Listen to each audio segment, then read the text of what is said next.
मित्रों, दोस्तों, भाइयों, बहनों, बेटियों, देखिए, मेरा ये कहना है, आपने रामदेव स्वामी को भी कहते हुए सुना है कि जान है तो जान है, वरना शमशान है। तो हमें जीवित रहना है, जब तक जीना है, स्वस्थ व सुखी रहना है। उसके लिए मैं कुछ नियम अक्सर बताता हूँ। हमारा जो शरीर है, इसमें 70% जल है, 30% हाड़ मांस जो कुछ कुछ बाकी है। तो ये प्राकृतिक है। जैसे ब्रह्मांड में 70% जल है और 30% जमीन वगैरह है। तो हमें इस शरीर को समझकर जल के कुछ ऐसे नियम हैं, उनको अगर आप ठीक से सेवन करेंगे तो आप लंबी उम्र जिएंगे, बीमारी से बचे रहेंगे। आइए बताते हैं आपको जलपान की विधि। चिकित्सा शास्त्रियों ने जलपान की निम्न विधियां बताई हैं। जो मैं बताने जा रहा हूं वो बताई हैं। जल सदैव स्वच्छ होना चाहिए, इसको आप पीना चाह रहे हैं, तथा बड़े शांत मन से बैठकर पीना चाहिए। यह नहीं कि भागम भाग पी रहे हैं, ना ना ना। खड़े होकर जल पीने से घुटनों तक टांगों में दर्द का रोग हो जाता है। अब जब पता ही नहीं तो कैसे करें? स्कूल में बच्चे पढ़ते हैं, कोई कोर्स उनको ऐसा नहीं दिया जाता, सिखाया जाता है भाई पानी कैसे पीना है। हमारी संस्कृति में जलपान के विषय में कहा गया है, जल का आचमन करें। इसका अर्थ है चुल्लू से थोड़ा थोड़ा पानी पिएं। हाथों में विद्युत ऊर्जा होती है जो पानी में सूक्ष्म रूप से मिल जाती है। इसलिए हम जितनी बार अंजलि में पानी भरकर पिएंगे, उतनी बार हमारे शरीर में ऊर्जा पहुंचेगी। यह ऊर्जा शरीर की गर्मी को बनाए रखती है तथा शक्ति प्रदान करती है। यूं यूं लिया पानी, यूं पियो। देखिए, जल बैठकर घूंट घूंट के रूप में पीना ठीक रहता है। दूसरे जल पीते समय बातचीत नहीं करनी चाहिए। जल के पीने से सच्चा आनंद तभी है जब स्वाद के रूप में पिया जाता है। आह, कितना अच्छा जल है, पानी है। यदि जल का घूंट भरने के बाद उसे गालों में दबाकर कुलकुलाने के बाद गले में उतारा जाए तो यह जल शारीरिक अंगों में शीघ्र ही चला जाता है, क्योंकि जल में लार इस तरह मिल जाती है जैसे पेट्रोल में मोबाइल ऑयल मिलता है। गाड़ी में डालते हैं ना जब पेट्रोल डीजल, और उसमें तेल भी डालते हैं, वो इसीलिए डालते हैं तेल कि उससे आसानी से वो उसमें मोटर में पहुंच जाएगा। जल पीने के समय यदि डकार आती है तो पहले उसे निकाल देना चाहिए, उसके पश्चात अगला घूंट भरना चाहिए। छोटी छोटी बातें हैं ये। जल का सेवन किस समय अनुचित है? अब आप कहेंगे, लो जी, जल का पीने के लिए भी कोई समय है?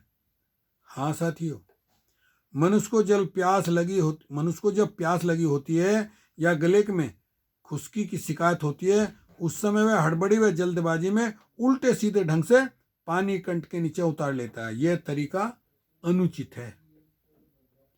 हमें जल पीते समय निम्नलिखित बातें, यानी जो मैं अब बताऊंगा उनका ख्याल रखना चाहिए। क्या बातें हैं? वो ये बातें हैं, जल काफी चाय, दूध, मछली आदि खाने या ग्रहण करने के बाद कभी ना पिए। सोचिए अब आप, देखिए नियम हो गया ना। जल को काफी, चाय, दूध, मछली आदि खाने या ग्रहण करने के बाद कभी ना पिए।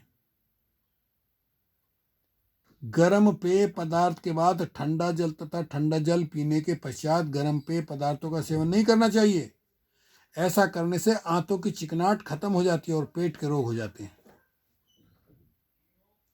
फलों को खाने के बाद उनके ऊपर पानी नहीं पीना चाहिए। कुछ लोगों को तेल या घी के पदार्थ खाने के बाद पानी पीने की आदत होती है। पकोड़े खाए आपने, समोसे खाए आपने, धड़ाक से पानी पीना चाहते हैं। यह आदत अनुचित है। चिकने पदार्थ आंतों में जाकर जम जाते हैं। वे देर से हजम होते हैं।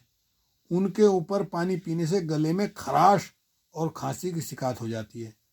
अधिकतर चिकने पदार्थ बलगमी खांसी को पैदा करते हैं।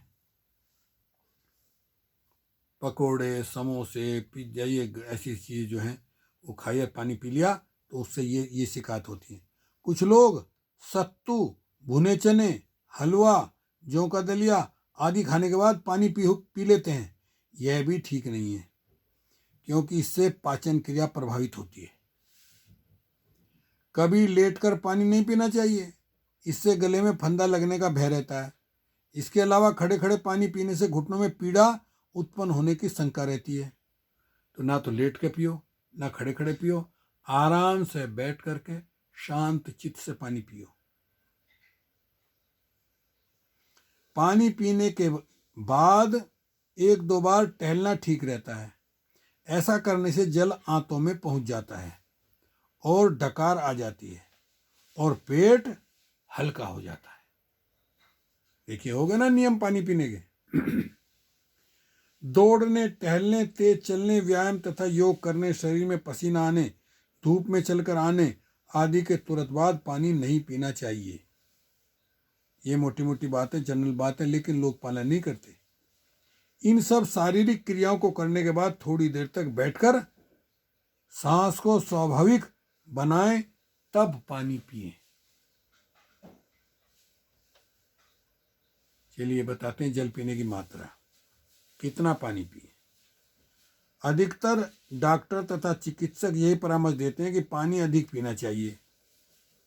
अब देने लगे हैं डॉक्टर पे पानी पिया करो ज़्यादा, लेकिन वे पानी की मात्रा नहीं बताते। यहाँ हम पानी की मात्रा के संबंध में प्रामाणिक जानकारी दे रहे हैं। नंबर 1, शिशु के लिए दिन भर में 8-10 चम्मच। जो बच्चा है 1 महीने का, 2 महीने का, 4 महीने का, 6 महीने का बच्चा, उसे 8 या 10 चम्मच एक दिन भर में। किशोरों के लिए 8-10 गिलास। देखिए, जो 10 साल से 12-15 साल तक हैं उनको 8-10 गिलास दिन भर में। प्रौढ़ों के लिए 6-7 गिलास। प्रौढ़ यानी 60 से 80 के बीच में, उनको 6-7 गिलास दिन भर में। वृद्धों के लिए 6-7 गिलास। अब इनमें कुछ बूढ़े, कुछ ज़्यादा बूढ़े, तो सबके लिए 6-7 गिलास पानी पीना चाहिए। इसके अतिरिक्त प्यास से अधिक पानी नहीं पीना चाहिए। प्यास बुझ गई फिर भी पिए जा रहे हैं, क्योंकि अधिक पानी पीने से उल्टी हो सकती है, पेट में दर्द या अफारा की शिकायत हो सकती है आदि। शीत ऋतु में यानी जाड़ों में पानी की मात्रा कम की जा सकती है, फिर भी सुबह, दोपहर और शाम को 2-2 गिलास पानी का सेवन अनिवार्य रूप से करना चाहिए। ग्रीष्म की तुलना में शीत ऋतु में पानी शीघ्र पचता है, लेकिन वह पसीने के रूप में न निकलकर मूत्र रूप में निकलता है। यदि गर्मी में अधिक जल पीने से लाभ मालूम पड़े तो उसकी मात्रा बढ़ा देनी चाहिए। विश्व प्रसिद्ध डॉक्टर हार्बर्ट ने लिखा है, दुनिया का फेमस डॉक्टर हर्बर्ट, जल शरीर का तत्व है, जल शरीर की शक्ति है, जल शरीर का खाद्यान्न है। जल में वह क्षमता है कि वह पेट के कोने कोने के मैल को धो डालता है। इतना ही नहीं, वह धोने के बाद मल को उदर में ठहरने नहीं देता, वरन धक्का देकर उसे बाहर निकाल देता है। यही कारण है कि जो लोग सुबह को जल पीते हैं वे पेट की सफाई के लिए मानो औषधि लेते हैं। जल में औषधीय गुण इतने अधिक होते हैं कि वे सदैव लाभ ही प्रदान करते हैं। फिर मजे की बात यह है कि जल से साइड इफेक्ट नहीं होता। यह जल ही है जो ज्वर को, बुखार को कम कर देता है और पेट के दर्द को मिटा देता है। इसलिए जल पीने से तो स्वप्न में भी परहेज नहीं करना चाहिए। साथियों, जल आरोग्यदायक है। भारत में ऋषि मुनि जल को आरोग्य प्रदायक मानते थे। चरक ने जल के विषय में लिखा है, तत्वज्ञानियों तथा साधारण पुरुषों दोनों को यह ज्ञात कर लेना चाहिए कि जल में जीवन शक्ति है। यह प्रकृति का दूध है। प्रकृति ने इसे अपनी अगणित संतानों के लिए धरती माता की छाती में भर दिया है। पशु पक्षी से लेकर बुद्धिमान प्राणी मनुष्य तक सब समझते हैं कि जल कितना उपयोगी है, लेकिन दुख है कि औषधीय गुणों से भरपूर जल की वास्तविकता को समझने के लिए हमने कभी खोज नहीं की। महर्षि चरक का एक एक शब्द ब्रह्म वाक्य है। सचमुच हमने प्राकृतिक जल के महत्व को भुला दिया है और यंत्रों द्वारा तैयार किए गए पेय पदार्थ को ग्रहण कर लिया है। प्यास लगती है तो Coca Cola, Pepsi, Thums Up, शरबत आदि पीने की ओर दौड़ पड़ते हैं, पानी पीने के लिए नहीं। उसी का परिणाम है कि हमने तरह तरह की शारीरिक व्याधियां स्वयं मोल ले ली हैं। पानी पीने से एक ओर तो प्यास बुझती है, दूसरी ओर चेहरे पर ताजगी आ जाती है। यदि हम खुमारी में डूबे हुए हैं और 4-5 छिट जल के आंखों पर मार लें तो आंखों में अपूर्व चमक आ जाती है। यह सब जल के औषधीय गुणों का ही प्रभाव है। जल के अतिरिक्त अन्य किसी तरल पदार्थ में ये गुण नहीं है। इससे सिद्ध होता है कि जल में ऐसे औषधीय गुण हैं जो प्रकाश देते हैं। तो साथियों, छोटी छोटी वीडियो में हम जल के बारे में आपको बहुत कुछ बताएंगे, सिखाएंगे। आप उनका पालन करें, स्वस्थ रहें, मस्त रहें और खुश रहें। ओके, शुक्रिया, धन्यवाद।